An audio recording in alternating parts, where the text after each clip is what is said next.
Hey everybody, it's Mary, and today we're talking about how you tell your story. Now, again, we've talked about why is your story important. It creates great relationships, likability, empathy, a compassion for your audience. People start to have something called coupling. It's like this brain connection that you have with your audience, and they start to feel what you're feeling. So it does create such a great synergy between you and your audience. So having the ability to tell your story is important. Now, why do you want to do it? It's because you want to excel as a leader, as a speaker, as an authentic thought leader.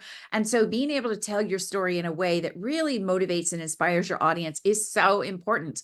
I've worked with, over the past many years, 20 years, I've worked with NFL players and NBA players and people who've won Dancing with the Stars, executives just like yourself, individuals who really have done something big, and individuals who just have learned something really important, people that are doing TED Talks and things like that. So I can guarantee you, you do have a story that's worth listening to and things that you've learned. So I wanted to just give you a quick little update on places that you could use your story. You can use it on podcasts. You can go and do TED Talks. You can write a book. You can do potential professional speaking gigs. You can do industry gigs where you're going out and speaking in your industry, where you can be a brand ambassador. You can speak on the radio. You can talk in meetings and tell your stories.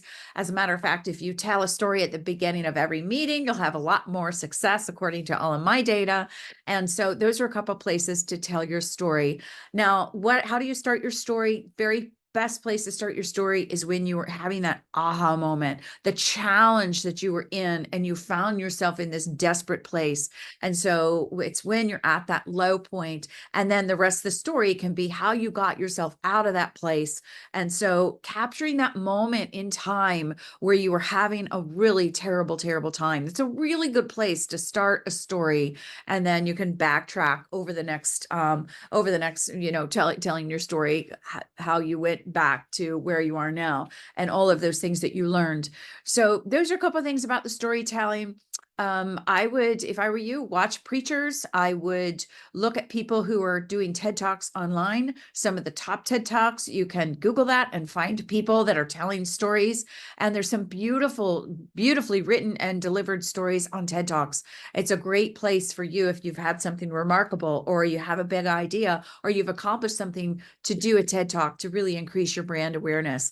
So I love the topic of storytelling. If you are interested, I do help people identify what their story is, which really lends a hand to helping them find out their purpose in life and gives them the value and knows their value in the world. It's an important thing for you to know is who you are in the world, and your story matters. All right, guys, let me know if I can help. Write a message below if you have any suggestions for other topics, and I look forward to seeing you guys soon. Take care.